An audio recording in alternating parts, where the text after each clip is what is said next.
So hello students, welcome to Dr. Shreya's Planet. This is my YouTube channel and here we explore the Shalakya series with all the amazing lecture, plus we'll see how to score well in our prof exams and study in a smartest way. So आज का हमारा जो lecture है it's about क्रियाकल्प, नेत्र क्रियाकल्प शलाक्य series में आगे चलने वाला लेक्चर है और ये लेक्चर थोड़ा लंबा रहेगा क्योंकि इसमें हम देखने वाले हैं संपूर्ण क्रियाकल्प इन वन राउंड, राइट। तो चलो स्टार्ट करते हैं क्रियाकल्प। तो क्रियाकल्प होता क्या है? क्रिया का मतलब होता है चिकित्सा, क्रिया का मतलब होता है चिकित्सा एंड कल्प का मीनिंग होता है योग, ठीक है। तो विभिन्न योगों का प्रयोग करके जो चिकित्सा की जाती है दैट इज क्रियाकल्प।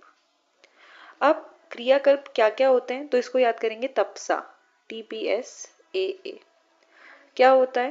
तर्पण, पुटपाक, TPSAA। तर्पण, पुटपाक, सेक, आश्चोतन और अंजन, ठीक है। बार बार बोलेंगे तो याद हो जाएगा। आचार्य सुश्रुत ने 5 क्रियाकल्प बताए हैं, तपसा, तर्पण, पुटपाक, सेक, आश्चोतन और अंजन। आचार्य शारंगधर ने 7 नेत्र क्रियाकल्प बताए हैं जिसमें ऊपर वाले 5 आते हैं, साथ में आता है ऐड होता है पिंडी और विडालक, ठीक है। प्रथम क्रियाकल्प आचार्य सुश्रुत ने तो तपसा से याद करा, हमने तर्पण बताया, बट आचार्य शारंगधर ने प्रथम क्रियाकल्प जो बताया है वो सेक बताया। स से शारंगधर, स से शेक याद रखना। वाग्भट ने वा आ, तो वाग्भट ने क्या बताया? आश्चोतन बताया। तो दोबारा से सुनो मैंने क्या बोला। नेत्र क्रियाकल्प जो विभिन्न योगों के द्वारा चिकित्सा की जाती है दैट इज क्रियाकल्प। आचार्य सुश्रुत ने 5 प्रकार के क्रियाकल्प बताए, तर्पण, पुटपाक, सेक, आश्चोतन और अंजन। शारंगधर ने 7 टाइप्स के नेत्र क्रियाकल्प बताए हैं, इसमें पिंडी और विडालक को ऐड किया है। प्रथम क्रियाकल्प जो होता है आचार्य सुश्रुत ने तर्पण बताया है, शारंगधर ने श से शारंगधर, स से सेक बताया है, वाग्भट वा आ यानी आश्चोतन बताया, ठीक है। अब आते हैं आगे। तो देखो शलाक्य तंत्र में क्रियाकल्प का विशेष महत्व है। क्रियाकल्प नेत्र, कर्ण, नासा, शिरो रोग में विशेष महत्व है, ठीक है। तो इन सभी रोगों में इसको यूज किया जाता है। तो देखो क्रिया का मतलब क्या होता है? चिकित्सा। क्रिया का अर्थ होता है चिकित्सा या कार्य, तथा कल्प योग है, ठीक है, जो जितनी भी कल्पनाएं बनती हैं। अर्थात क्रियाकल्प में विभिन्न प्रकार के योग जैसे तर्पण, पुटपाक, सेक आदि द्वारा चिकित्सा की जाती है। कौमार, भृत्यशाला, शल्य तंत्र आदि में इस प्रकार की विशिष्ट पद्धतियों का उल्लेख नहीं मिलता है। इसका उल्लेख कहाँ मिलता है? सुश्रुत उत्तर तंत्र में इसका उल्लेख मिलता है और अष्टांग हृदय में मिलता है। सुश्रुत उत्तर तंत्र और स्पेसिफिकली कहें तो अध्याय 18 में इसका उल्लेख मिलता है। तो देखो नेत्र क्रियाकल्प जो आचार्य सुश्रुत ने बताए हैं वो 5 बताए हैं। कौन कौन से? तर्पण, पुटपाक, सेक, आश्चोतन और अंजन। शारंगधर ने नेत्र रोगों की चिकित्सा के लिए 7 उपक्रम बताए हैं, तो इसमें क्या क्या ऐड किया है? पिंडी और विडालक ऐड किया है। अब देखो तर्पण, सबसे पहला हमारा जो उपक्रम है, जो कल्प है नेत्र क्रियाकल्प दैट इज तर्पण। तो तर्पण के लिए क्या बोला जाता है? तर्पणम नेत्र तृप्ति करम परम, यानी जो नेत्र की तृप्ति करता है और तृप्ति करने में परम यानी श्रेष्ठ है, उसे क्या बोला जाता है? उसे तर्पण बोला जाता है। जो नेत्र की पुष्टि करे उसे तर्पण कहते हैं। तर्पण योग्य नेत्र। अब देखो तर्पण जो होता है, तर्पण का काल हमेशा याद रखना। तर्पण का काल होता है पूर्वाहन और अपराह्न, ठीक है। तर्पण का काल क्या होता है? पूर्वाहन और अपराह्न में तर्पण किया जाता है। नेक्स्ट, तर्पण योग्य नेत्र। कहाँ कहाँ हमें तर्पण कराना चाहिए?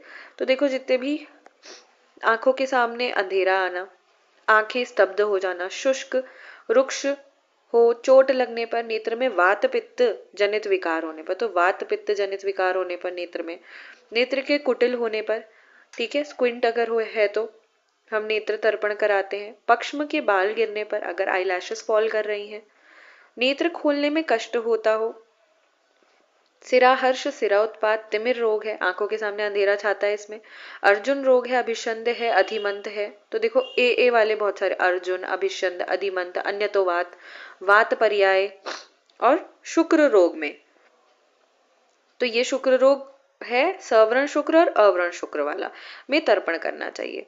आंख की लालिमा, अश्रु, शूल, शोथ, आंख की मैल शांत हो जाए तब क्या क्या करना चाहिए? तब वमन और नस्य से एवं शिर का शोधन करके वायु रहित स्थान में साधारण ऋतु में प्रातः या सायंकाल, तो इसका काल क्या है, पूर्वाह्न और अपराह्न, प्रातः या सायंकाल रोगी को चित्त लिटाकर तर्पण करना चाहिए।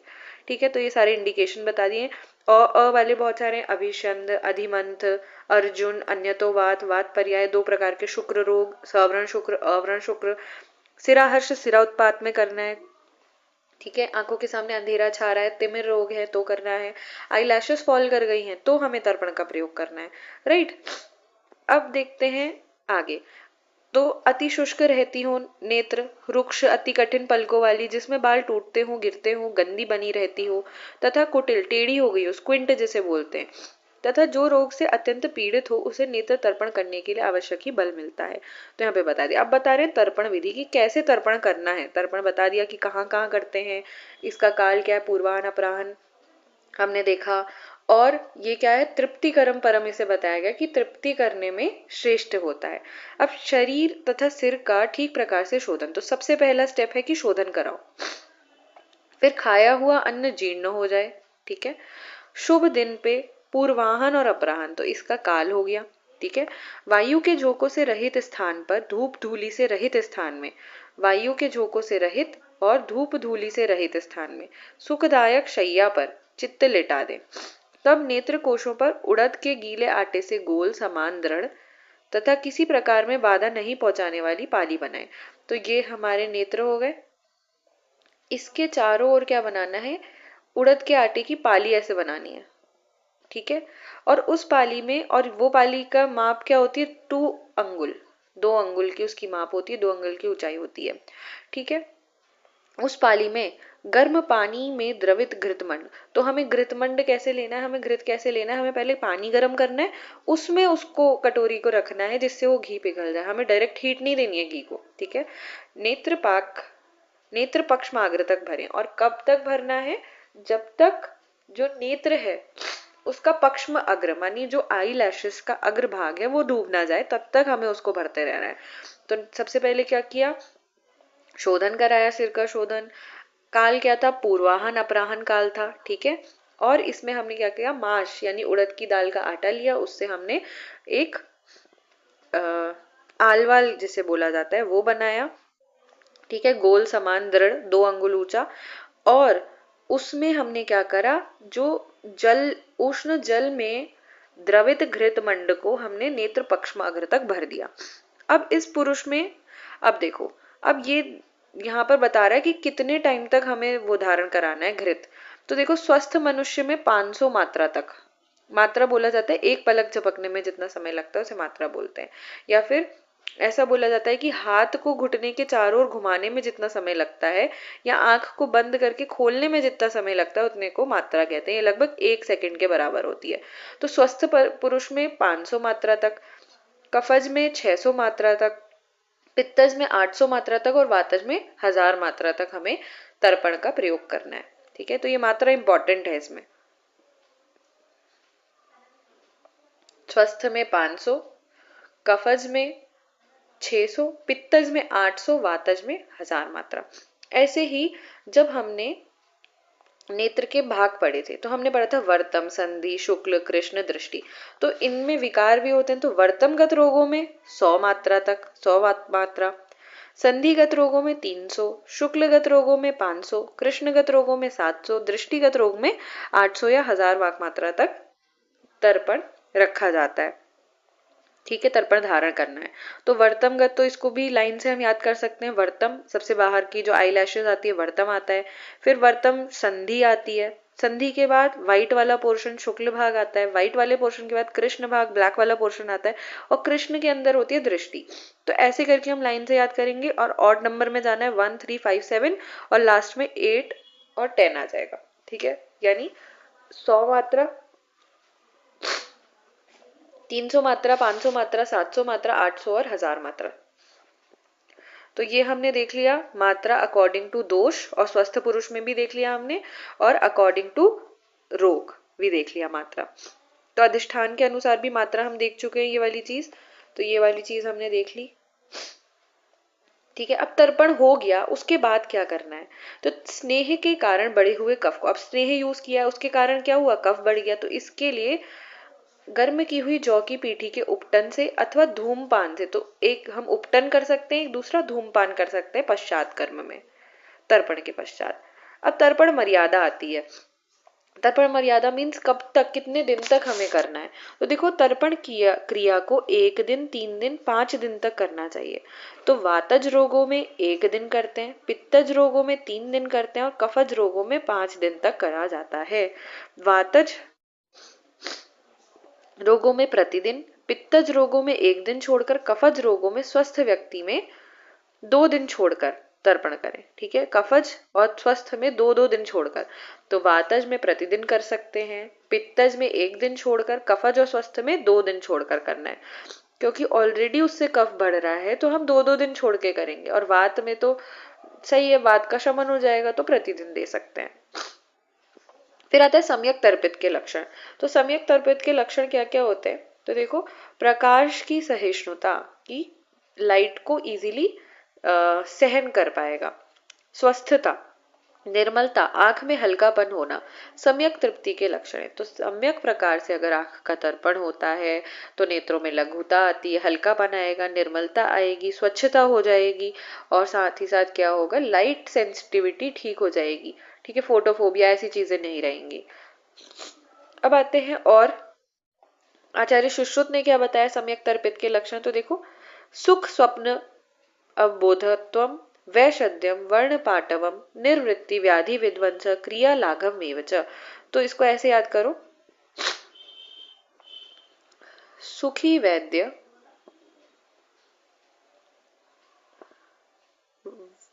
सुखी वैद्य का वर्ण निक्की जैसा है। निक्की एक लड़की है, निक्की जैसा है। तो सुखी वैद्य का वर्ण कैसा है, निक्की के जैसा है। तो सुखी से याद रखना है सुख स्वप्न प्रबोधकम, वैद्य से याद रखना है वैषद्यम, वर्ण से याद रखना है वर्ण पाटवम, निक्की से याद रखना है निर्वृत्ति व्याधि विध्वंस, और की से याद रखना है क्रिया लाघव मेवच।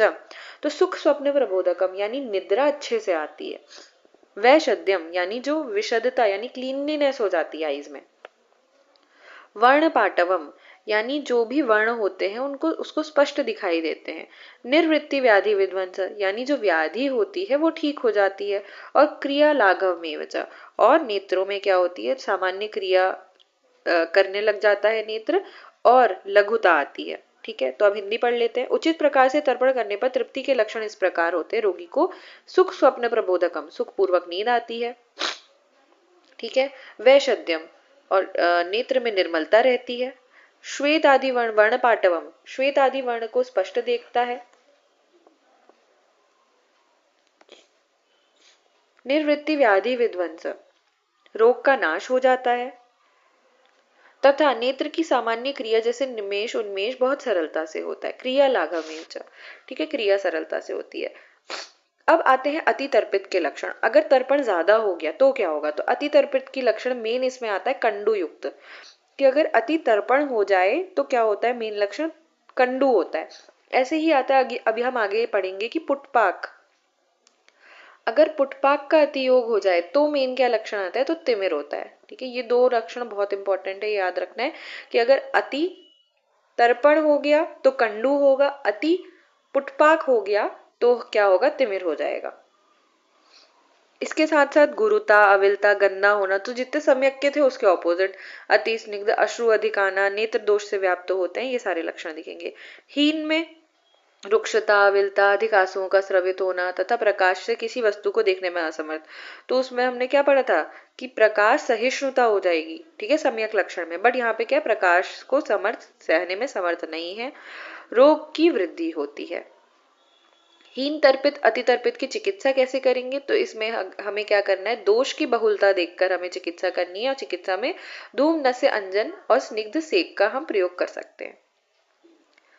तर्पण के निषेध, अब कहाँ कहाँ तर्पण नहीं देना है, तो देखो दुर्दिन में, ठीक है, दुर्दिन होता है जैसे आज मान लिया अभी चल रहा है ग्रीष्म ऋतु, तो ग्रीष्म ऋतु में वर्षा ऋतु के अगर लक्षण दिख रहे हैं तो उसे दुर्दिन कहते हैं। किसी दिन ऐसे लक्षण दिख रहे हैं तो उसे दुर्दिन बोला जाता है। अत्य उष्ण शीतेषु, अत्यंत उष्ण काल है, अत्यंत शीत काल है तो हमें तर्पण का प्रयोग नहीं करना है। चिंता आयास भ्रम, कोई व्यक्ति चिंता से, आयास से, भ्रम से पीड़ित है तो भी हमें नहीं करना है। अशांत उपद्रवे चाक्षणी तर्पणम न प्रशस्यते, तो इन सब कंडीशन में तर्पण प्रशस्त नहीं है, तर्पण नहीं करना है।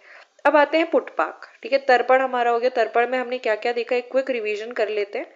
तो तर्पण में हमने देखा नेत्र तृप्ति करम परम, इसे बोला गया कि नेत्र तृप्ति करने में परम है, ठीक है, श्रेष्ठ है। फिर हमने इसका काल देखा कि वातज में कितनी देर करेंगे, 1000 वाक मात्रा तक, ठीक है, 1000 वाक मात्रा तक की बात हो रही है तर्पण की, ठीक है, तर्पण की।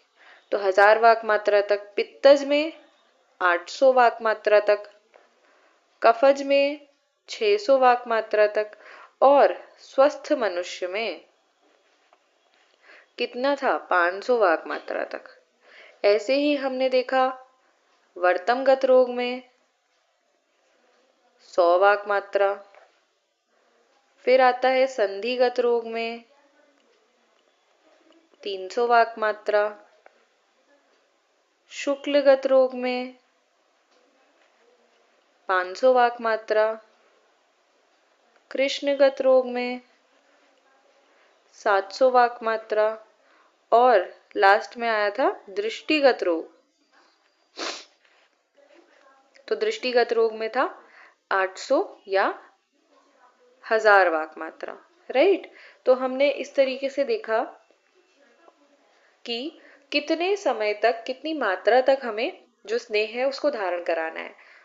इसके अलावा हमने काल मर्यादा देखी, तो कितने काल तक, वातज में 1 दिन, पित्तज में 2 दिन, कफज में 3 दिन। ऐसे ही हमने एक चीज और देखी थी, वातज में हम प्रतिदिन करा सकते हैं, आचार्य वाग्भट ने बताया है। पित्तज में 1 दिन छोड़ के, कफज में या फिर स्वस्थ में कैसे कराना है, 2 दिन छोड़कर, ठीक है, 2 दिन छोड़कर कराना है। फिर हमने देखा था सम्यक लक्षण, तो सम्यक लक्षण की ट्रिक मैंने बताई थी, सुखी वैद्य, सुखी वैद्य का वर्ण किसके जैसा है, निक्की के जैसा है, ठीक है, सुखी वैद्य का वर्ण निक्की के जैसा है, हमने देखा। तो सुखी से सुख स्वप्न प्रबोधकम, सुख स्वप्न प्रबोधकम। वैद्य से आता है वैषद्यम, वर्ण से आता है वर्ण पाटवम, नी से आता है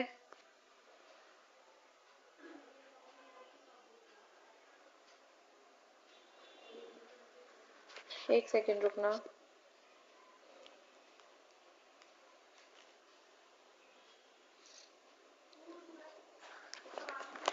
नी से आता है निर्वृत्ति, व्याधि विध्वंस,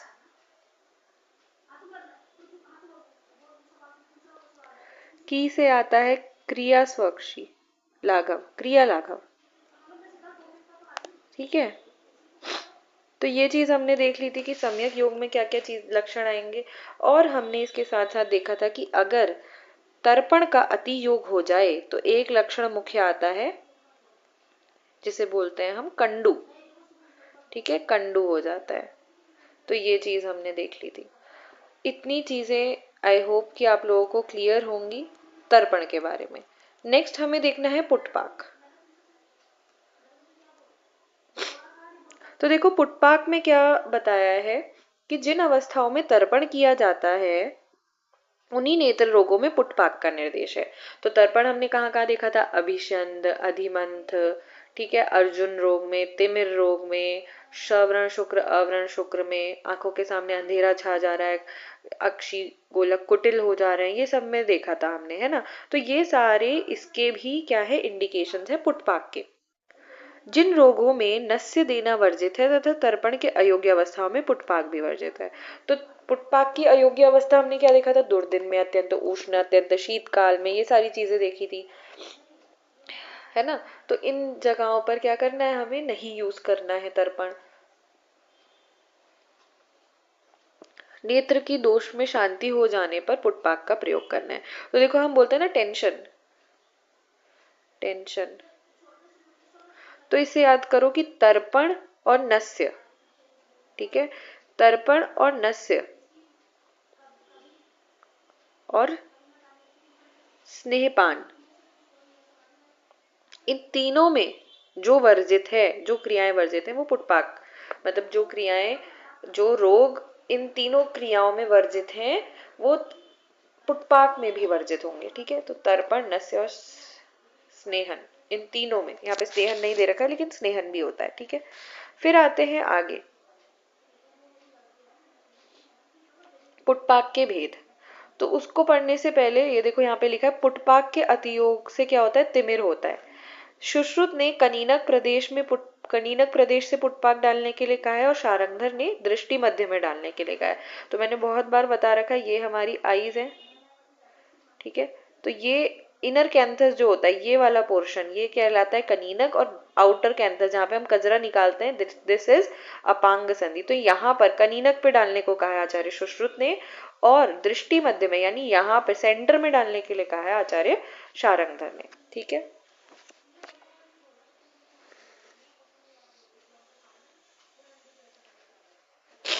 अब नेक्स्ट देखते हैं पुटपाक के भेद। तो पुटपाक के भेद क्या क्या होते हैं, तो इसको याद रखोगे लेजर से, ले स र।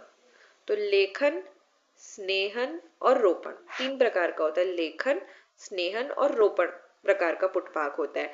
अभी आगे हम देखेंगे सेक, आश्चोतन, अंजन, इनके भी यही भेद होते हैं, ठीक है। लेखन, स्नेहन और रोपण, अंजन के थोड़े डिफरेंट होते हैं, बट पुटपाक, सेक, इन दोनों के भेद सेम होते हैं। तो पुटपाक के तीन प्रकार होते हैं, लेसर से याद रखना है। अतिरुक्ष नेत्र में स्नेहन पुटपाक, स्निग्ध आंख में लेखन पुटपाक, और दृष्टिवर्धन हेतु पित्त, रक्त, वात, व्रणयुक्त नेत्र में रोपण पुटपाक हितकर होता है, ठीक है। तो देखो यहाँ पे क्या क्या लिखा है, लेखन पुटपाक अति स्निग्ध नेत्र में यूज करना है, स्नेहन पुटपाक अति रुक्ष में, देखो स्नेहन है, ठीक है, स्नेह है तो इसको रुक्ष में यूज करेंगे। लेखन करना है, हमें स्क्रैपिंग करके निकालना है, तो ज्यादा स्निग्ध है तो उसको निकालेंगे। रोपण, हीलिंग करानी है, तो ये वात, पित्त या रक्तज अगर रोग है उसमें करेंगे, और दृष्टि बलार्थ हम रोपण पुटपाक का यूज करेंगे। इसका काल मर्यादा क्या होती है, 100 मात्रा, 200 मात्रा और 300 मात्रा, ठीक है। वहां हमने तर्पण में बहुत ज्यादा देखा था कि वहां पे भेद किसके अकॉर्डिंग करे थे हमने, वात, पित्त, कफ के। यहाँ पे लेखन, स्नेहन, रोपण करना है, 100, 200, 300 याद रखना है, ठीक है। ये चीज हमने देख ली। फिर पुटपाक विधि आते हैं, तो पुटपाक विधि को समझने के लिए यहाँ पर आओ। अब देखो पुटपाक विधि में पहले पुटपाक निकालते कैसे हैं, वही बता रखा है वहां पर। तो देखो हम क्या करते हैं, जिस भी चीज का, हमें कुछ ऐसे प्लांट्स होते हैं जिनका स्वरस हम नहीं निकाल सकते, ठीक है, हम पेस्ट फॉर्म में भी बना लेंगे तब भी उनका स्वरस नहीं निकलता है, तो उनको पुटपाक विधि से निकाला जाता है। इसमें हमने क्या करना है, हमने औषधियों को काट पीट के ऐसे एक राउंड फॉर्म बना लेना है, रख लेना है एक जगह। फिर इसके ऊपर हमें क्या करना है, इसके ऊपर हमने कुछ पत्र लगा देने हैं, पत्र से वेष्टित कर देना है। उसके ऊपर हमने एक क्या करना है, आटे का 1 अंगुल का लेप लगाना है, और उसके ऊपर चिकनी मिट्टी का 2 अंगुल का लेप लगा देना है, ठीक है। ये बन गया हमारा पुट। तो ये क्या थी, औषधि, जिसका हमने क्या निकालना है, जिसका हमने निकालना है स्वरस। पहला लेप किससे किया हमने, पहला जो कवरिंग बनाई वो किससे बनाई, पत्र से, ठीक है। पत्र किस किस के लेने हैं, हमें किस किस का पत्र ले सकते हैं हम, तो इसमें हम गंभारी का पत्र ले सकते हैं, ठीक है, वट पत्र ले सकते हैं और जम्बू पत्र ले सकते हैं। तो देखो जी, जे, वी, गजब बोलते हो ना, तो गजब याद रख लो। जी से गंभारी पत्र, जे से जम्बू पत्र, वी से वटपत्र। ठीक है, ये 3 प्रकार के पत्र हमें इसमें क्या कर देना है, वेष्टन कर देना है। फिर इसके बाद जो तीसरी लेयर थी, तीसरी लेयर किस चीज की थी, तीसरी लेयर थी आटे की, आटा, और वो भी कितना, 1 अंगुल। फिर फोर्थ लेयर वाज ऑफ चिकनी मिट्टी, चिकनी मिट्टी, और ये कितना करना है, 2 अंगुल। अब ये बन गया हमारा पुट। अब हमें इसका क्या करना है, इसका करना है पाक। और पाक कैसे करेंगे, वन्य उपलों पर करेंगे। तो इसका क्या किया जाता है, पाक करा जाता है किस पर, वन्य उपलों पर। और कब तक करेंगे, टिल रेड हॉट होने तक। ठीक है, जब तक ये रेड हॉट ना हो जाए तब तक हमें इसका क्या करना है, पाक करना है। इसका पाक होने के बाद क्या होता है, हम इसको क्या करेंगे, जो ये आउटर कवरिंग है पूरा इसको हटाएंगे। तो परतों को हटाते हैं। अब इससे जो हमें कल्क प्राप्त होता है, ठीक है, औषध कल्क है। अब जो हमारे पास कल्क है हम उसको क्या करेंगे, कल्क, प्राप्त कल्क को, प्राप्त लिख लो यहाँ पे, प्राप्त कल्क को सूती वस्त्र में रखते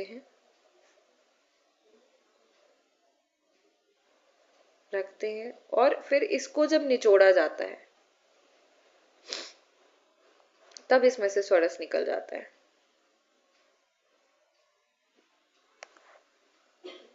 स्वरस प्राप्ति। फिर उसको आंखों में डाला जाता है। ठीक है, तो कनीनक प्रदेश से डाल सकते हैं, दृष्टि मध्य में डाल सकते हैं, सीधे सीधे भी डाल सकते हैं। ठीक है, तो ये रहती है पूरी पुटपाक की प्रक्रिया, हमने देख ली। क्या करना है, हमें एक पुट बनाना है, उसमें सबसे पहले अंदर औषध का कल्क जाएगा, फिर उसके बाहर से पत्रों की कवरिंग आएगी। पत्र किस किस के हो सकते हैं, तो जी जेवी गंभारी हो सकता है, जम्बू पत्र हो सकता है, वट पत्र हो सकता है, उसको लगाना है। फिर उसके बाद आटे की 1 अंगुल मोटी परत लगानी है। फिर उसके बाद लगानी है चिकनी मिट्टी की 2 अंगुल मोटी परत। फिर इसको वन्य उपलों की सहायता से उसको गर्म करना है। और कब तक गर्म करना है, जब तक वो रक्त तप्त ना हो जाए, रेड हॉट ना हो जाए। फिर उसको हमने निकालना है और सारी परतों को हटाना है। और अभी जो कल्क प्राप्त है उसको एक सूती कपड़े में रखकर हमें निचोड़ना है, जिससे हमें क्या होगा, स्वरस की प्राप्ति हो जाएगी। तो ये रहती है पुटपाक की विधि। तो ये सब बता दिया है। तो मिट्टी हटाकर स्विन्न गोले को दबाकर रस निकालने तथा तर्पण की विधि से प्रयुक्त करें। फिर आता है आगे, चित्त लेटे मनुष्य का कनीनक संधि की ओर से रस का पूरण करना चाहिए। रक्त और पित्त प्रकोपक विधियों में प्रयुक्त द्रव्य शीत होना चाहिए तथा वात और पित्त प्रकोपक में द्रव्य कोष्ण होना चाहिए। तो देखो, अगर कोई व्याधि है जिसमें क्या है, रक्त और पित्त का प्रकोप है, तो शीत स्वरस लेंगे। और अगर वात और कफ का प्रकोप है तो कोष्ण लेना है, उष्ण नहीं, कोष्ण लेना है। ठीक है, अब आते हैं, हमने बात करी थी लेसर। ठीक है, लेसर, तो लेखन, स्नेहन और रोपण। तो स्नेहन पुटपाक के बारे में सबसे पहले बता रहे हैं। तो लेसर में हमने क्या क्या देखा था, 100 वाक मात्रा, 200 वाक मात्रा और 300 वाक मात्रा, ये चीज देखी थी। लेखन हम कहाँ करेंगे, लेखन अति स्निग्ध में करेंगे। स्नेहन कहाँ करेंगे, अति रुक्ष में करेंगे। रोपण कहाँ करेंगे, जहाँ पित्तज और रक्तज व्याधि है। साथ ही साथ हमें दृष्टि का बल बढ़ाना है। ठीक है, तो स्नेहन पुटपाक, स्नेह मांस वसा मज्जा। तो इसमें क्या क्या यूज होता है, तो स्नेह हम पढ़ते हैं ना, घृत तेल वसा मज्जा, तो ऐसे याद रख लो, स्नेह मांस वसा मज्जा। मेद और मधुर औषधियों से स्नेहन पुटपाक बनाया जाता है। स्नेहन पुटपाक को 200 गिनने तक धारण करते हैं। तो स्नेह मांस वसा मज्जा, ये याद रखना है। फिर आता है देखो लेखन पुटपाक। तो लेखन पुटपाक में क्या करना है, जांगल पशुओं के यकृत के मांस, ये इंपॉर्टेंट है कि यकृत का यूज हो रहा है लेखन में। ठीक है, तो देखो, जैसे हम एनाटॉमी का पेपर देते थे तो उसमें लिखने के लिए आता था ना कि यकृत के बारे में, लिवर के बारे में लिखिए, तो यकृत के बारे में हम लिखते हैं। तो लेखन में क्या है, यकृत के मांस का लेखन द्रव्य में प्रयोग हो रहा है। उसके साथ साथ मरीच, सौंठ, ताम्र भस्म। तो लेखन पुटपाक में जांगल पशुओं की यकृत का मांस यूज होता है और इसके साथ मरीच, सौंठ, ताम्र भस्म, शंख भस्म, प्रवाल भस्म, इनका यूज करा जाता है। फिर इसको कब तक रखना है, इसको 100 मात्रा तक रखना है। तो लेसर याद रखना है हमेशा दिमाग में। फिर आते हैं आगे रोपण पुटपाक। तो रोपण पुटपाक क्या होता है, इसमें दुग्ध, जांगल पशुओं का मांस, शहद, घृत, तो देखो जितनी भी हीलिंग वाली चीजें, शहद यूज करते हैं हम, घृत यूज करते हैं, तिक्त द्रव्य यूज करते हैं, दूध यूज करते हैं, तो ये सारे रोपण में यूज होंगे। इनको मिलाकर रोपण पुटपाक बनाया जाता है। रोपण पुटपाक को लेखन पुटपाक की अपेक्षा 300 गिनने तक धारण करें। ठीक है, तो हमने क्या देखा, हमने देखा लेसर, लेसर। तो लेखन में हम क्या यूज करेंगे, जांगल पशुओं का यकृत यूज करेंगे, इसके साथ सैंधव, ताम्र भस्म, शंख भस्म, ये सारी चीजें यूज करेंगे। फिर आता है शोधन, लेखन सॉरी स्नेहन। तो स्नेहन में मैंने याद कराया था वसा मज्जा। ठीक है, वसा मज्जा और स्नेह मांस, वसा मज्जा, मेद, इन चीजों का यूज करेंगे। रोपण में हमें हीलिंग करानी है तो घृत, तिक्त द्रव्यों का यूज करेंगे, दुग्ध का यूज करेंगे और मधु का यूज करेंगे। फिर आता है पुटपाक अवधि। अब हमें कितने टाइम तक कराना है, तो देखो कफज रोगों में 1 दिन, पित्तज में 2 दिन, वातज में 3 दिन। तो इसमें एग्जैक्ट ऑपोजिट हो गया जैसे हमने पढ़ा था तर्पण में। तर्पण में वात में 1 दिन, पित्त में 2 दिन, कफ में 3 दिन पढ़ा था। जबकि यहाँ पर क्या है, वातज में 3 दिन, पित्तज में 2 दिन, कफज में 1 दिन तक करना है। और ये एक इंपॉर्टेंट लाइन है, इसमें क्या बोला है कि यंत्रण तो क्रिया कालवत द्विगुण कालमिष्यते। मीन्स पुटपाक में क्या करना है, जो पश्चात कर्म में जो अपथ्य का त्याग कराया जाता है, जो पथ्य सेवन कराया जाता है, वो कब तक करना है, तो जितना ड्यूरेशन हमें पुटपाक करने में लगता है उसका डबल यानी द्विगुण।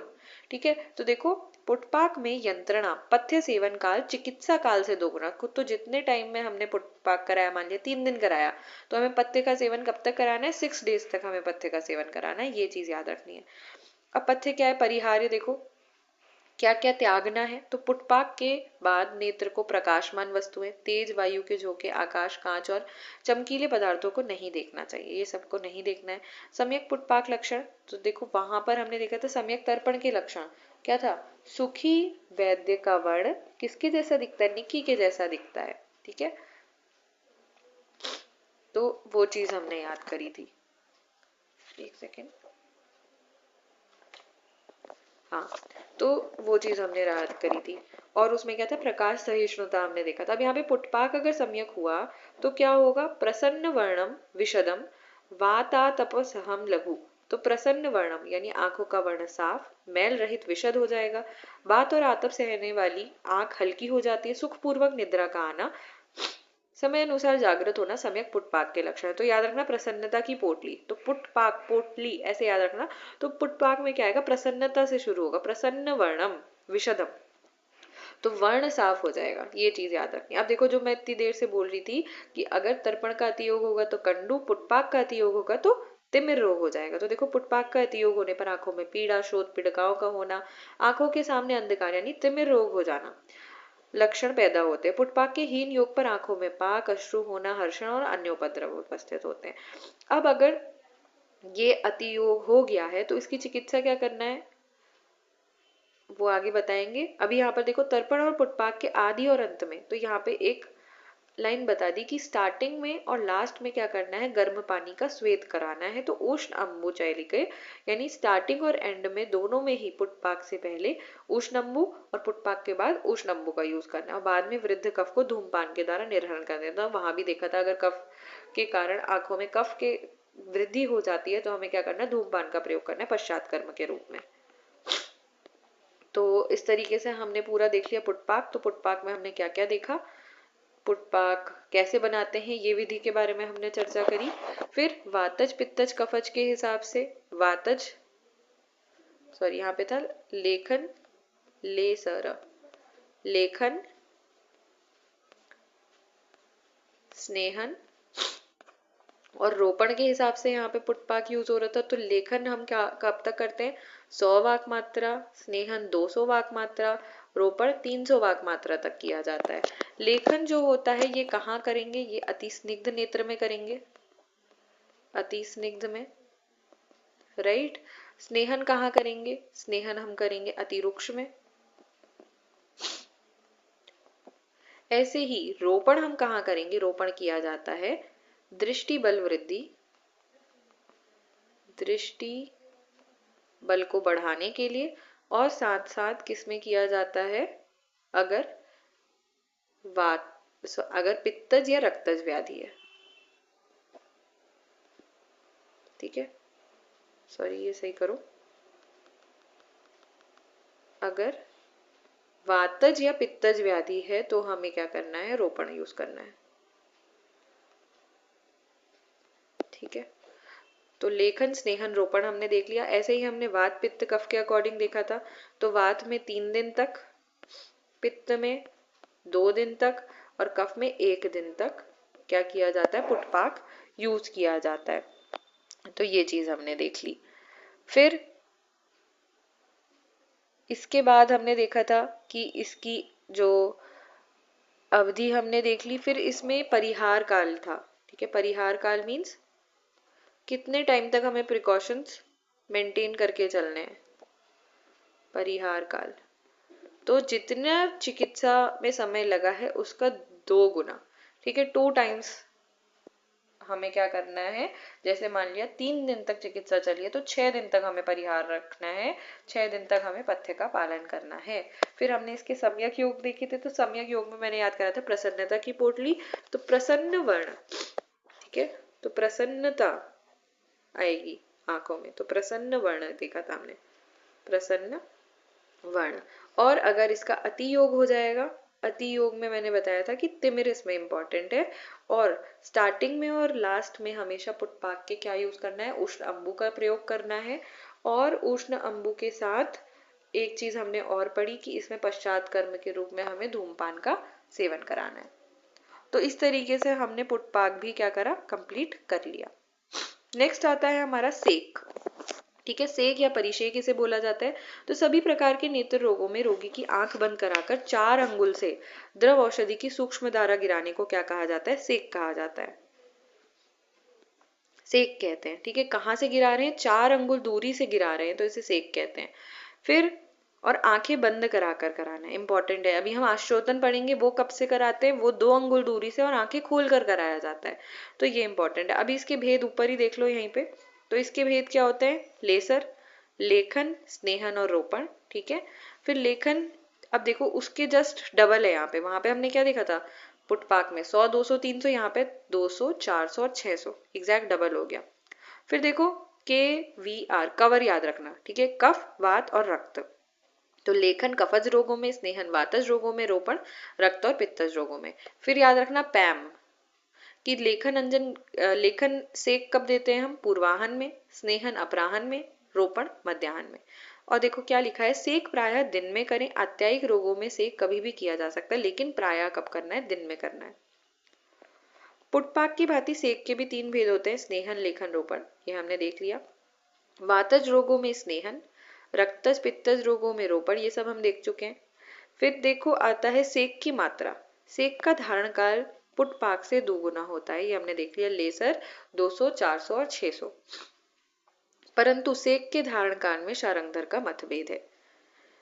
तो शारंगधर ने क्या बोला है, स्नेहन द्रव्यों का सेक 600 वाक मात्रा, रोपण का 400 और लेखन का 300 वाक मात्रा। तो इन्होंने थोड़ा डिफरेंट बता दिया। स्नेहन, आश्चोतन और सेक क्रिया के सम्यक योग, हीन योग, मिथ्या योग के लक्षण तर्पण के योग या योगों के समान समझने चाहिए। तो अयोग, अतियोग, हीन योग, ये सारे किसके जैसे हैं, तर्पण के जैसे ही हैं। ठीक है, तर्पण है, पुटपाक नहीं है, तर्पण के जैसे। तो तर्पण में जो हमने देखा, सुखी वैद्य का जो वर्ण है वो कैसा है, निक्की के जैसा है। ठीक है, तो निक्की से क्या था, निर्वृत्ति व्याधि विध्वंस, और की से क्या था, क्रिया लाघवम। फिर यथा दोषानुसार प्रयुक्त आश्चोतन नाति प्रबल, रोग को नष्ट कर देता है, तथा सेक बलवान रोग को नष्ट कर देता है, तो ये भी हमने देख लिया। फिर आते हैं नेत्र में प्रयुक्त औषध नेत्र की संधियों, सिराओं, नासा, मुख के स्रोतों में जाकर ऊपर की ओर जाने वाले दोष को नीचे की ओर प्रवृत्त करता है। नेक्स्ट इज आश्चोतन। तो आश्चोतन क्या होता है, नेत्र में 2 अंगुल ऊंचाई से शीतल जल के खुले नेत्र में बूंदे डालना। जबकि हमने सेक में क्या देखा था, सेक में हमने देखा कि 4 अंगुल ऊंचाई से हमें क्या करना है, आंखें बंद कराकर सेक का यूज करना है। जबकि आश्चोतन में 2 अंगुल ऊंचाई से और नेत्र को खुले रखकर बूंदे डालनी है। तो आश्चोतन पढ़ने से पहले थोड़ा सा एक बार हम जल्दी से रिवाइज कर लेते हैं, किसको, सेक को।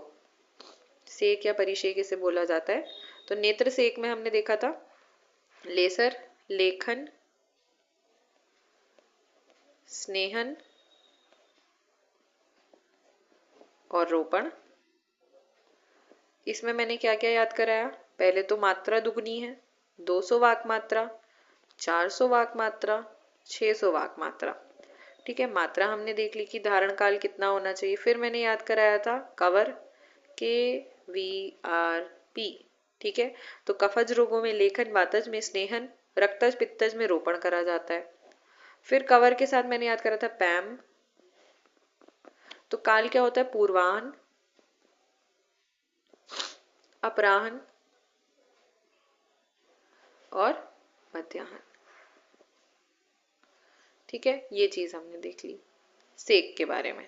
और सेक के जो योग, अतियोग, हीन योग के लक्षण होते हैं वो सेम किसके जैसे होते हैं? पुटपाक नहीं, तर्पण। ठीक है, तर्पण के जैसे होते हैं।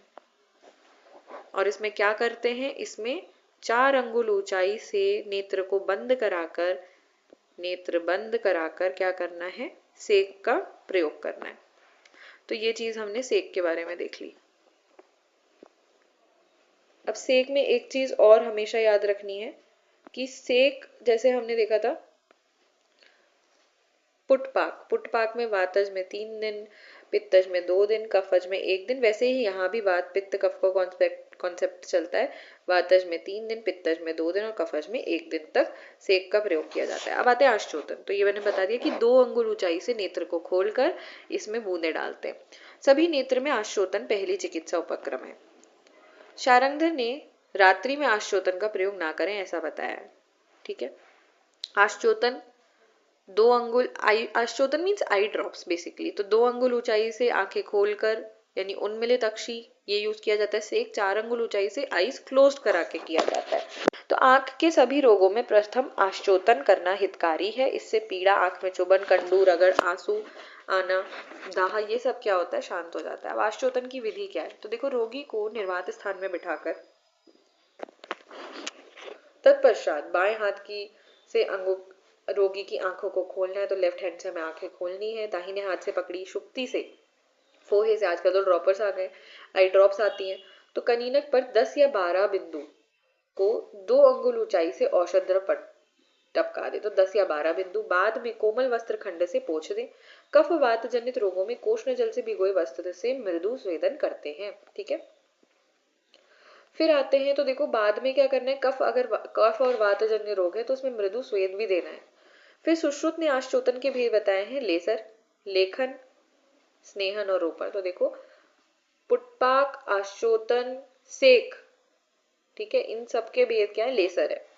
फिर स्नेहन आश्चोतन अतिरुक्ष नेत्र में, लेखन आश्चोतन स्निग्ध नेत्र में, रोपण आश्चोतन दृष्टि को बल प्रदान करता है, पित्त रक्त व्रणनाशक व वात शामक है। तो यहाँ पर भी सेम वैसी ही चीज बता दी जैसी हमने कहाँ पढ़ी थी? पुटपाक में पढ़ी थी। आश्चोतन द्रव्य, तो देखो, वातज रोगों में स्निग्ध, पित्तज रोगों में मधुर और कफज रोगों में उष्ण या रुक्ष द्रव्यों से आश्चोतन का विधान है। तो वातज में ऑब्वियसली स्निग्ध यूज करेंगे, पित्तज में मधुर यूज करेंगे और कफज में उष्ण द्रव्यों का यूज किया जाता है। ठीक है,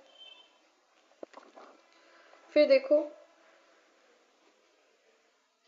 सुश्रुत ने त्रिफला स्वरस का आश्चोतन सभी प्रकार के अभिषंद में उत्तम बताया है। तो त्रिफला स्वरस सभी प्रकार के अभिषंद में, स्त्री दुग्ध को वातिक पित्तिक रक्तज नेत्र रोगों में, दुग्ध घी का आश्चोतन पीड़ाहर माना है। त्रिफला का प्रयोग प्रायशः नेत्र रोगों में लाभकर होता है। तो ये हमें पहले से ही पता है कि त्रिफला यूज होता है, त्रिफला घृत बहुत कॉमनली। फिर रसांजन को नेत्रयो परम हितम बताया गया। तो रसांजन भी इंपॉर्टेंट है, जो की विशेषता आमज व कफज रोग हर है। दोष द्रव्यों के गुण कर्मानुसार अति उष्ण व तीक्ष्ण द्रव्यों को छोड़कर दोषानुसार नेत्र रोगों में आश्चोतनार्थ प्रयुक्त किया जाता है। अब इसकी मात्रा देखो, ये एक इंपॉर्टेंट है कि आश्चोतन सभी रोगों में 100 वाक मात्रा होता है। ठीक है, चाहे वो वातज हो, पित्तज हो, कफज हो, चाहे आश्चोतन लेखन हो, स्नेहन हो, रोपण हो, 100 वाक मात्रा ऑलवेज। ठीक है, कब तक धारण कराना है हमें? 100 वाक मात्रा तक। लेखन आश्चोतन की मात्रा 7-8 बिंदु, स्नेहन की 10 बिंदु, रोपण की 12 बिंदु। तो ये देखो मात्रा बता दी यहाँ पे कि कितना देना है हमें। ठीक है, तो लेखन में 7 से 8 और जनरल बोले तो 10 से 12 बिंदु। लेकिन अगर वैसे अकॉर्डिंग टू आश्चोतन देखे तो लेखन में 7 से 8, स्नेहन में 10, रोपण में 12। ठीक है, और इसमें भी कवर याद रखना है, कफ पित्त, कफ वात रक्त और पित्त। फिर आते हैं कर्ण काल, और बिंदु किसे कहते हैं, जैसे हमने वहां पर देखा था कि मात्रा की परिभाषा, यहाँ पे बिंदु की परिभाषा बताइए कि तर्जनी अंगुली के 2 पर्व। तो देखो जैसे हमारी उंगली होती है, इसमें पर्व होते हैं ना ऐसे 3, तो 2 पर्वों तक यानी इतना तक अगर हम इसको किस में करते हैं, घी में डिप करते हैं, ठीक है, घी है इसमें डिप करते हैं इतना तक, 2 पर्वों तक, तो इसको ऊपर उठाने पर जितना बूंद गिरता है, ठीक है, उसको एक बिंदु कहा जाता है। तो उस हिसाब से जो लेखन है, लेखन में कितना 7 से 8 बिंदु, स्नेहन में जो होता है हमारा 10 बिंदु, और जो रोपण है उसमें आश्चोतन की 12 बिंदु यूज होती है। फिर आते हैं करण काल, तो पूर्वाह्न मध्याह्न अपराह्न में आश्चोतन करना चाहिए। आश्चोतन रात्रि में कभी नहीं करना चाहिए, ठीक है, आश्चोतन रात्रि में नहीं करना चाहिए, आश्चोतन का प्रयोग रात्रि में ना करें, अथवा जिस समय वेदना की उत्पत्ति हो उस समय करना चाहिए। तो ये चीज आश्चोतन के बारे में हमने देख ली। फिर धारण काल, तो 100 मात्रा हमने देख लिया, 100 वाक मात्रा धारण काल है। आश्चोतन के उपद्रव क्या हो सकते हैं, अत्यंत उष्ण हो, तीक्ष्ण आश्चोतन हो, ठीक है, बहुत ज्यादा हॉट हो, तो वह आंखों में पीड़ा, लालिमा एवं दर्शन शक्ति का नाश कर सकता है। अत्यंत शीतल है तो सूची वेदवत पीड़ा, स्तब्धता और वेदना करता है। मात्रा में अधिक द्रव को वर्तम में रुक्षता, रगड़ और आंख खोलने में कष्ट होता है। अपरिश्रुत द्रव अर्थात जो नेत्र के अंदर ही रह जाए, बाहर ना निकले, नेत्र में रगड़ पैदा करता है, मात्रा से कम द्रव्य विकार करता है। तो ये हमने देख लिया आश्चोतन के बारे में। तो हमने आश्चोतन के बारे में क्या क्या देखा, जल्दी से रिवाइज करते हैं। आश्चोतन, आश्चोतन के भेद कितने होते हैं, 3, लेखन, स्नेहन,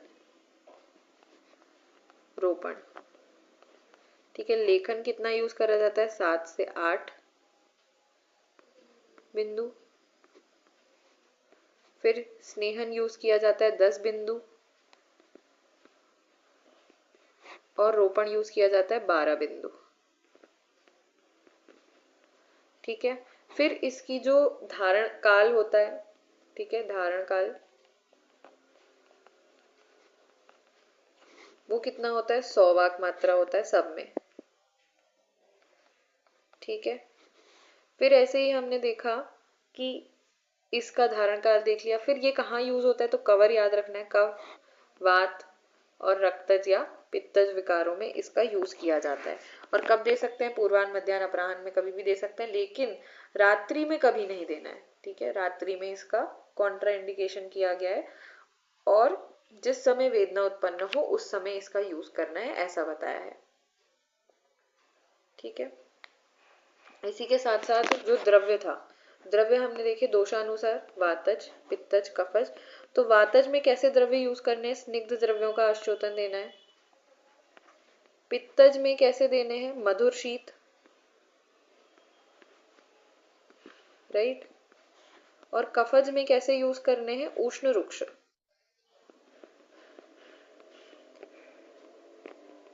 ठीक है, तो ये हमने बात कर ली आश्चोतन के बारे में। आश्चोतन की विधि भी हमने डिस्कस कर ली थी, इसके उपद्रव, धारण काल, 100 वाक मात्रा रहता है। नेक्स्ट हमें पढ़ना है अंजन के बारे में। तो देखो अंजन की परिभाषा क्या बता रहे हैं, सलाई या अंगुली से नेत्र में औषध लगाने की क्रिया को क्या कहते हैं, अंजन कहा जाता है। तो सलाई या अंगुली से आंखों में औषध लगाने की प्रक्रिया को अंजन बोला जाता है।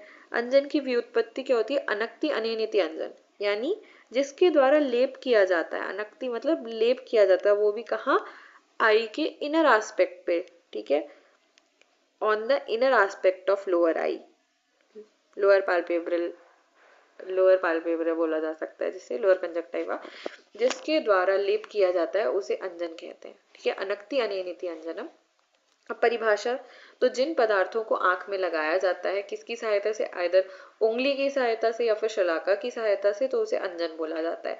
अंजन की महत्ता, जिस प्रकार नाना प्रकार के सोना एवं मणि आदि की शुद्धि तेल, कपड़ा और बाल आदि के साफ करने पर होती है, उसी प्रकार आश्चोतन एवं अंजन आदि से निर्मल आकाश में चंद्रमा के समान मनुष्य नेत्र में निरापद दृष्टि होती है। तो ये महत्वता बता दी है, बस ज्यादा कुछ इंपॉर्टेंट नहीं है।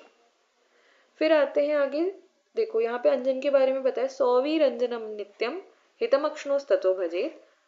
तो नेत्र में हित के लिए सौवीरंजन का नित्य प्रयोग करना चाहिए। ठीक है, तो नित्य दिया जाने वाला अंजन कौन सा है? सौवीर अंजन को नित्य देना है। फिर चक्षुष तेजो वयम तस्य विशेषात श्लेष्मतो भयम, यहाँ पे बताया कि चक्षु जो क्या है वो तेज का स्थान है। ठीक है, और इस विशेषकर किसका भय रहता है?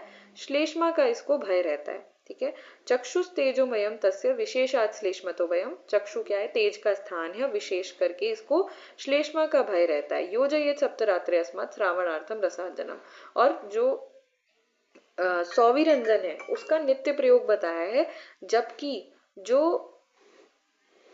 रसांजन है उसका प्रयोग कैसे करना है?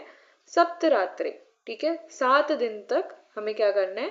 रसांजन का प्रयोग करना है। 7 दिन तक नहीं, हर 7 दिन पर हमें रसांजन का प्रयोग करना है, क्योंकि प्रतिदिन हम क्या लगा रहे हैं? सौवीरंजन प्रतिदिन लगा रहे हैं, और वीकली हमें क्या यूज करना है? रसांजन का यूज करना है, ऐसा बताया है दिनचर्या में अष्टांग हृदय की। फिर अंजन के भेद आते हैं, तो गुण कर्म भेद से लेखन, रोपण और प्रसादन। ठीक है, लपर, अभी तक हम लेजर पढ़ते हुए आ रहे थे, लेकिन अभी यहाँ अंजन के भेद जो होते हैं ये गुण कर्म के भेद से 3 प्रकार का होता है। जैसे हमने पहले पढ़ा था, टेसर लेसर हम पढ़ते हुए आ रहे थे, यहाँ पे हमने याद रखना है लपर। ठीक है, तो लेखन, प्रसादन और रोपण। ठीक है, लेखन, प्रसादन और रोपण, ये एक गुण कर्म के भेद से पहले बता दिया। आगे चलते हैं, आगे देखो, अष्टांग संग्रहकार ने गुण कर्म के अनुसार अंजन के 4 भेद बताए। उन्होंने पल्सर बता दिया, क्या क्या? प्रसादन, लेखन, स्नेहन और रोपण। ठीक है, लेसर बताया, उसके साथ प्रसादन भी जोड़ दिया। ठीक है, फिर भैषज्य कल्पना अनुसार तो स्वरूप भेद से अंजन के जो प्रकार बताएं कि जो यूज कर रहे हैं हम, तो गुटिका, रसक्रिया और चूर्ण। ठीक है, ये 3 भेद बता दिए। तो जैसे हम गुड़ूची बोलते हैं, तो गुड़ूची को कई जगह क्या लिखा होता है? गुरुच लिखा होता है। ठीक है, गुरुच, तो इसे याद रखना, गुटिका, र से रस क्रिया और च से चूर्ण। ठीक है, 3 प्रकार का होता है, तो ये क्या है? स्वरूप भेद से। उससे पहले हमने पढ़ा गुण कर्म के अनुसार। और ये क्या होता है? यथा पूर्वम बलम तेषाम श्रेष्ठम आहु मनीषिणः, और ये क्या होते हैं? कि यथा पूर्वम बलम, तो विद्वान पुरुष यथा पूर्व को श्रेष्ठ बल मानते हैं, अर्थात गुटिका का प्रयोग बलवान दोष में, मध्य दोष में रस क्रिया और लघु दोषावस्था में चूर्णंजन का प्रयोग किया जाता है। तो ये गुण स्वरूप के अनुसार बता दिया। और इनके गुणकर्म क्या होते हैं? यथा पूर्वम बलम, यानी गुटिका सबसे बलवान दोष में यूज किया जाता है, रस क्रिया मध्यम दोषावस्था में, और चूर्णंजन लघु दोषावस्था में यूज किया जाता है। रस भेद से, ठीक है, रस भेद से अंजन 6 प्रकार का है, मधुर, अम्ल, लवण, कटु, तिक्त, कषाय। तो हमने अभी तक 3 देख लिए। सबसे पहले हमने देखा कि गुणकर्म भेद से तो लपर, लेखन, प्रसादन और रोपण, जबकि अष्टांग संग्रहकार ने इसमें पल्सर बताया है, प्रसादन, लेखन, स्नेहन और रोपण। फिर हमने देखा स्वरूप भेद से गुटिका, रस क्रिया और चूर्ण। रस भेद से तीसरा हमने देखा मधुर, अम्ल, लवण, कटु, तिक्त, कषाय। नेक्स्ट इज प्रभाव भेद से, तो प्रभाव भेद से अंजन कैसा होता है? मृदु और तीक्ष्ण होता है। ठीक है, 2 ही प्रभाव है, मृदु है, तीक्ष्ण है। फिर तीक्ष्ण अंजन, मृदु अंजन के बारे में बताया, कुछ इंपॉर्टेंट ज्यादा नहीं है। फिर देखो रस रत्न समुच्चय के अनुसार 5 प्रकार का अंजन, बहुत इंपॉर्टेंट है। रस रत्न समुच्चय RRS के अनुसार 5 प्रकार का अंजन कौन कौन सा होता है? सौवीरांजन, स्रोतांजन, रसांजन, पुष्पांजन और नीलांजन। तो हमने स्टार्टिंग में एक श्लोक देखा था, सौवीरंजनम नित्यम शीतम अक्ष्णोस्ततो भजेत चक्षुष तेजोमयम तस्य विशेषात श्लेष्मतो भयम। तो हमने देखा था सौवीरंजन डेली यूज करते हैं, और योजयेत सप्तरात्रि अस्मात्, यानी हर 7 दिन में नीलांजन नहीं, रसांजन का प्रयोग किया जाता है हर 7 दिन में। ठीक है, फिर देखो गुण कर्म भेद से लेखन, रोपण, प्रसादन, लपर। ठीक है, गुटिका, रस क्रिया, चूर्ण, गुरुच याद रखना है। तीक्ष्ण, मधु, मध्य। प्रभाव भेद से, रस भेद से। फिर रस रत्न समुच्चय के अनुसार सौवीरांजन, रसांजन, श्रोतांजन, पुष्पांजन और नीलांजन। ठीक है, तो कर्म भेद से लेखन, रोपण और प्रसादन। अब लेखन जो अंजन होता है, इसमें मधुर रस छोड़कर जितने 5 रस हैं उनसे इसका निर्माण किया जाता है। प्रसादन में मधुर और स्नेह युक्त यूज किया जाता है, और जो रोपण होता है उसमें कषाय और तिक्त द्रव्यों का यूज किया जाता है। अब अंजन दोषानुसार, तो देखो दोष के अनुसार पूर्वान, सायकाल और रात्रि में प्रयुक्त किया जाता है। और इसमें आचार्य डल्हन ने टीका करी है कि कफज में प्रातः काल, जो कफ का काल है, पित्तज में रात्रि में, और वातज में साय में करना है। और लेखन प्रसाधन और रोपण लपट यूज करना है। फिर आते हैं तीक्ष्ण अंजन का रात्रि में प्रयोग। तो रात्रि में सोने से और समय में और सौम्य होने के कारण तर्पित हुई शीत सातमे वाली दृष्टि नेत्र में प्रयुक्त किए तीक्ष्ण अंजन से पुनः स्थिरता प्राप्त करती है। तो ये कुछ इंपॉर्टेंट नहीं है, आगे चलते हैं। अब देखो, आवश्यकता अनुसार सायंकाल और प्रातः काल अंजन लगाएं, हर समय ना लगाएं, ना अधिक शीत ना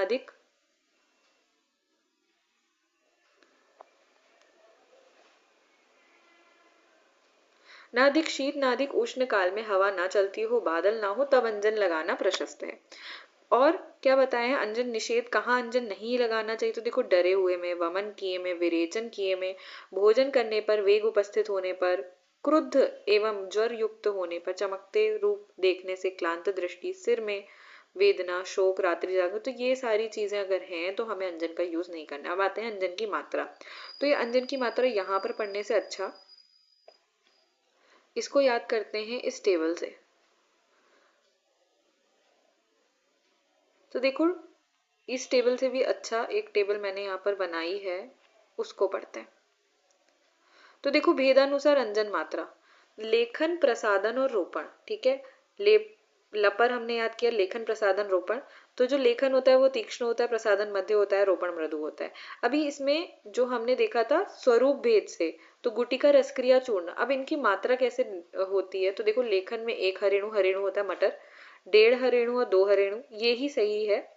रस क्रिया में 1 हरेणु, 1.5 हरेणु और 2 हरेणु, ये बुक से थोड़ा डिफरेंट होगा लेकिन सही है, ठीक है, ऑथेंटिक यही है। चूर्णांजन 2 शलाका, 4 शलाका और 3 शलाका इसको यूज किया। देखो, 2 3 4 नहीं है, 2 4 और 3 है, ये ही करेक्ट है जो श्लोक में लिखा हुआ है, ठीक है। बुक में अलग दे रखा है, लेकिन जो करेक्ट है वो मैं आपको बता रही हूँ कि चूर्णांजन 2 शलाका, 4 शलाका, 3 शलाका, लेखन प्रसाधन रोपण, गुटिका रसक्रिया चूर्ण, गुटिका में 1 हरेणु, 1.5 हरेणु, 2 हरेणु, ठीक है। फिर रसक्रिया में भी सेम रहेगा, चूर्णांजन में शलाका आ जाएगा। तो ये हमने चीज देख ली। फिर यहाँ पर भी यही चीजें दिखा रखी हैं, अयोग अतियोग, इसका पढ़ने का कुछ फायदा नहीं है। शलाका अंजन, देखो, जो अंजन शलाका होती है वो कैसी होती है? यहाँ पे बताया, अंजन शलाका किनारों पर मुकुलाकार होती है, मोटाई में मटर के बराबर या फिर 8 अंगुल लंबी, मध्य में पतली, सुनिर्मित और सुग्राही होती है। तो आचार्य सुश्रुत ने 8 अंगुल लंबी बताया।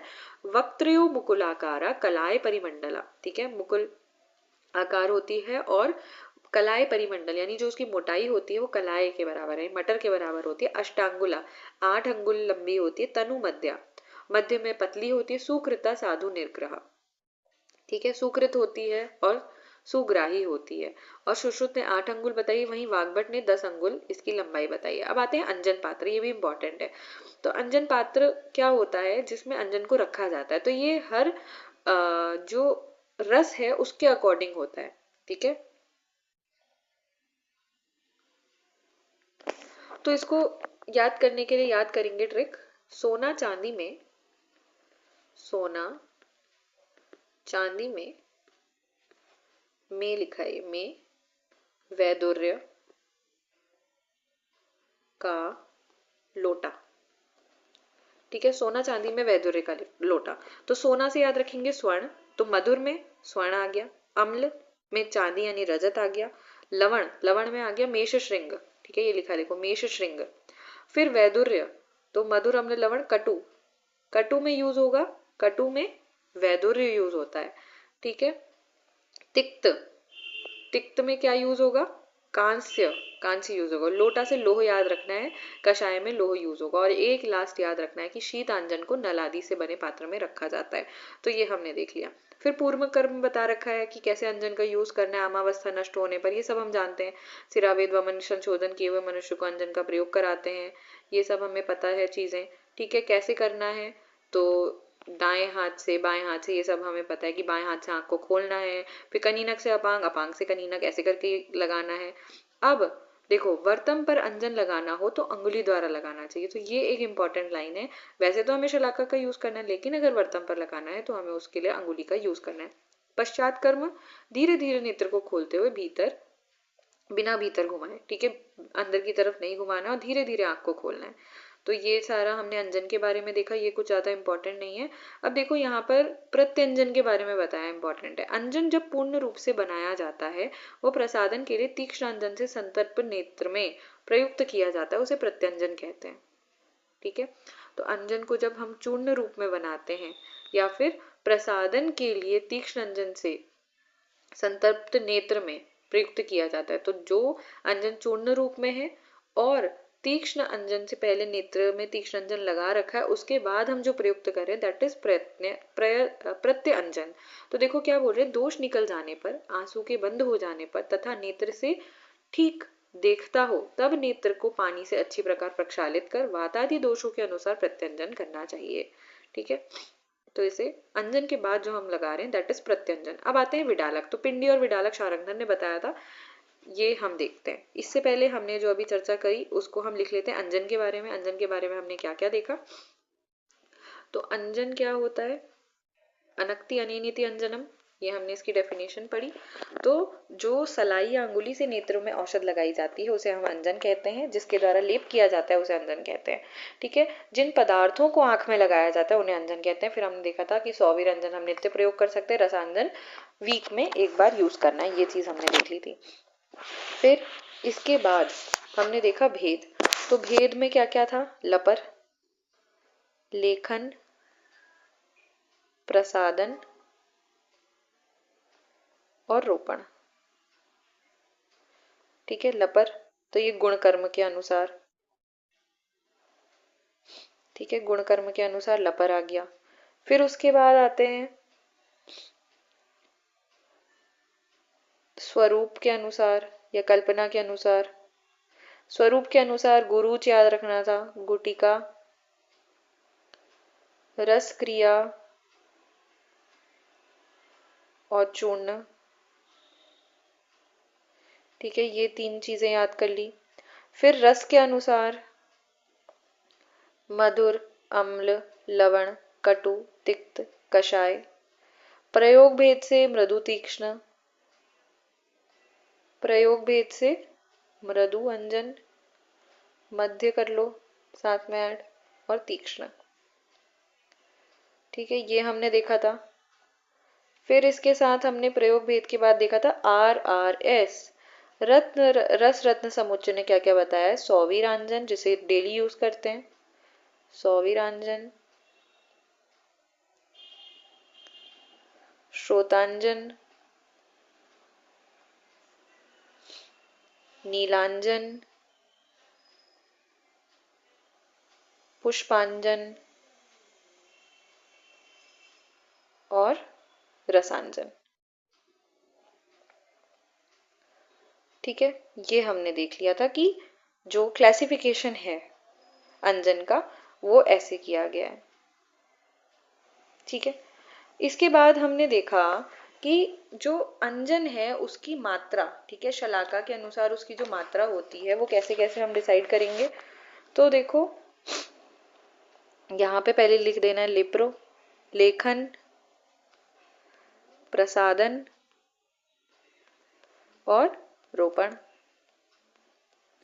फिर यहाँ पे आएगा गुटिका, रसक्रिया और चूर्ण, गुटिका, रसक्रिया और चूर्ण। तो यहाँ पे लिख लेते हैं गुटिका, रसक्रिया और चूर्ण। तो इसमें हमने याद किया 1 हरेणु, 1.5 हरेणु और 2 हरेणु। हरेणु मीन्स मटर। यहाँ पर भी सेम रहेगा, 1 हरेणु, 1.5 हरेणु और 2 हरेणु। चूर्ण में याद किया था शलाका, 2 शलाका। यहाँ पे था 4 शलाका और यहाँ पे था 3 शलाका। ठीक है, बुक्स में थोड़ा गलत लिखा हुआ है लेकिन याद यही करना है, 2 शलाका, 4 शलाका और 3 शलाका। ये हमने देख लिया कि इनकी जो मात्रा होती है वो कैसे रहती है। फिर हमने एक चीज और देखी थी, लेखन, प्रसादन और रोपण। तो जो लेखन अंजन होता है इसमें क्या यूज होता है, इसमें जो द्रव्य यूज होते हैं वो मधुर रस छोड़कर, ठीक है, 5 रस युक्त होते हैं। फिर प्रसादन में यूज करते हैं मधुर रस वाले द्रव्य। मधुर रस और स्नेहयुक्त। तीसरा जो रोपण होता है इसमें कषाय और तिक्त, कषाय और तिक्त द्रव्य यूज करे जाते हैं रोपण में। ठीक है, कषाय रस वैसे भी रोपण करने का कार्य करता है, तो ये चीज हमने देख ली। तो इस तरीके से हमारा जो अंजन वाला पोर्शन है वो कंप्लीट होता है। अंजन के बाद हमें देखना है विडालक। तो विडालक बेसिकली बोला जाता है बिल्ली को। इसमें क्या होता है, आंखों में ऐसे करके काला काला, मतलब जो औषधि होती है उसका लेप कर देते हैं और आंखों को छोड़ देते हैं, तो ऐसा लगता है बिल्ली है, इसलिए इसको विडालक बोला जाता है। तो पक्ष्म को छोड़कर नेत्र के बहिर्भाग में वर्त में जो लेप किया जाता है उसे विडालक कहते हैं, तथा इसकी मात्रा मुख लेप के समान है। तो देखो, उत्तम मात्रा आधा अंगुल जितना मोटा, मध्यम मात्रा एक तिहाई, कनिष्ठ मात्रा तो एक चौथाई भाग मोटा। फिर विडालक का काल आता है। विडालक का प्रयोग दिन में कभी भी जब नेत्र में वेदना को हरना चाहिए। अच्छा, ये बोल रहा है कि विडालक का प्रयोग दिन में कभी भी कर सकते हैं, जब भी नेत्र में वेदना हो तब इसका प्रयोग करना चाहिए विडालक का। रात्रि में प्रयोग नहीं करना चाहिए। तो देखो, मैक्सिमम जो चीजें आ रही है ना वो रात्रि में प्रयोग नहीं करना, रात्रि में निषेध बताया। विडालक की विविध योग तो मुलेठी, गैरिक, सैंधव, दारू, हरिद्रा, रसांजन संभाग में लेकर जल में पीसकर नेत्र को बाहर से लेप करना है। ये सर्व नेत्र रोग नाशक होता है विडालक। इसके अलावा और भी चीजें बताई हैं, जैसे कि सेंधव, लोध्र, इनकी भस्म मधुचिष्ट घृत में मिलाकर अंजन पर लेप, अंजन या लेप से नेत्र वेदना शामक होता है। लौ पात्र में नीम पत्र रस घोट कर गाढ़ा कर होने पर नेत्र के बाहर लेप करने से नेत्र बाधा नाशक है। मरीच चूर्ण को केशराज या भृंगराज, तो देखो भृंगराज केवल बालों के लिए नहीं बल्कि नेत्र के लिए भी यूज होता है। स्वरस में पीस कर लेप करके अर्मनाशक होता है। ठीक है, अर्म किसे बोला जाता है, टेरिजियम को बोला जाता है, हमने पढ़ा था पहले, एक विंग शेप फ्लैप्ड होता है। ठीक है, फिर आता है पिंडी। तो पिंडी क्या होता है, पिंडी कवलिका प्रोक्ता। तो पिंडी में क्या करते हैं हम, पिंडी को कवलिका भी कहते हैं, कवलिका गौज को बोला जाता है। औषध चूर्ण को वस्त्र में बांधकर नेत्र पर प्रयुक्त किया जाता है। तो गौज पीस लेते हैं, उसमें ऐसे हम औषध लगा देते हैं और इसको आंख पे रख देते हैं। जो औषध नेत्र अभिसंध में चिकित्सा के लिए प्रयुक्त होती है वही नेत्र के व्रणों पर भी प्रयुक्त होती है। नेत्र शोथ, नेत्र कंडू, नेत्र शूल में हरने के लिए शुंठी व निम्ब पत्र में पानी व सेंधव मिलाकर थोड़ा गर्म करके पिंडिका के रूप में नेत्र पर बांध देते हैं। तो ये बता दिया है, यहाँ पर विधि बता दी है। निर्दिष्ट शुष्क औषध द्रव्य के चूर्ण को द्रव में मिलाकर आर्द्र द्रव्य को पीसकर कोल प्रमाण में लेकर एक वस्त्र खंड में बांधकर नेत्र पर वही प्रयोग करना चाहिए। तो ये बता दिया। और पिंडी का प्रयोग अलग अलग जो व्याधियां हैं उनके अनुसार बताया। अब कुछ हम अंजन के बारे में थोड़ी सी बात देखते हैं कि कौन सा अंजन कहाँ प्रयुक्त किया जाता है। तो देखो, एक होता है जाति आदि अंजन, जाति पुष्पादि अंजन, जाति पुष्पांजन। तो जाति पुष्पांजन यूज होता है नेत्रपाक में। ठीक है, नेत्रपाक में यूज किया जाता है जाति पुष्पांजन। ठीक है, इसके बाद आता है क्षारांजन। तो क्षारांजन यूज किया जाता है बलास ग्रथित, ये नेत्र रोगी है, बलास ग्रथित में क्षारांजन यूज किया जाता है। फिर आता है बलास ग्रथित और सवर्ण शुक्र, सवर्ण शुक्र में ये यूज किया जाता है। इसके बाद आता है अर्जुन, ये तो रोग हो गया।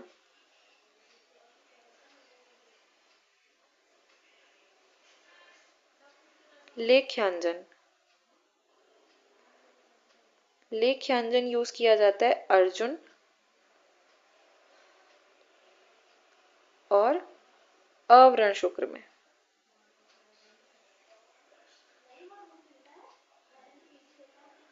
फिर आता है वैदुर्यांजन। तो वैदुर्यांजन यूज किया जाता है शुक्तिका रोग में। ठीक है, फिर आता है काशीस आदि अंजन।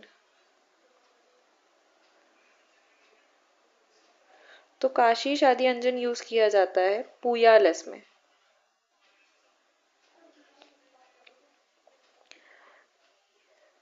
योगांजन, योगांजन यूज किया जाता है प्रक्लिन्नवर्तम में।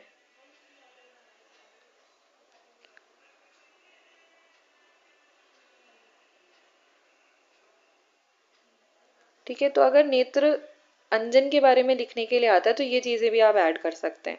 फिर आता है गुटिका अंजन। गुटिका अंजन, गुटिका अंजन यूज करते हैं अ वाले जितने हो गए, अभिषंद और अधिमंत।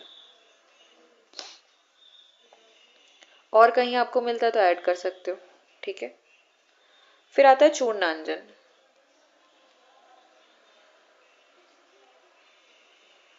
तो इसका यूज करते हैं प्रक्लिन्नवर्तम और अक्लिन्नवर्तम।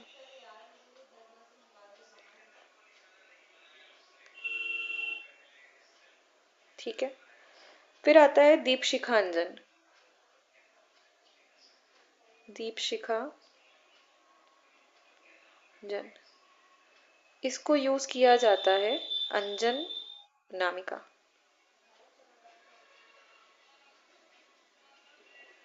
ठीक है, तो ये कुछ अंजनों के नाम थे जो आपको याद करने की कौन सा अंजन कहाँ यूज किया जाता है। तो इस तरीके से हमारा नेत्र क्रियाकल्प फिनिश होता है। होप आपको समझ आया होगा।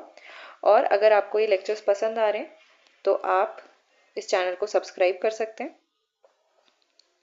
और अगर आपको ये नोट्स चाहिए तो ये नोट्स अवेलेबल है मेरे टेलीग्राम चैनल पे, जिसका नाम है वैद्या श्री BAMS लाइब्रेरी। ये मेरा टेलीग्राम चैनल है, आप इसको ज्वाइन कर सकते हैं। लिंक आपको इसका डिस्क्रिप्शन में भी मिल जाएगा। और अगर आपको ये लेक्चर पसंद आ रहे हैं आप इसको शेयर कीजिए, लाइक करिए, कमेंट करिए। अगर आपको नेक्स्ट लेक्चर चाहिए जल्दी से जल्दी तो आप कमेंट में लिख सकते हैं कि आपको कौन से स्पेसिफिक टॉपिक पर नेक्स्ट लेक्चर चाहिए। तब तक के लिए थैंक यू।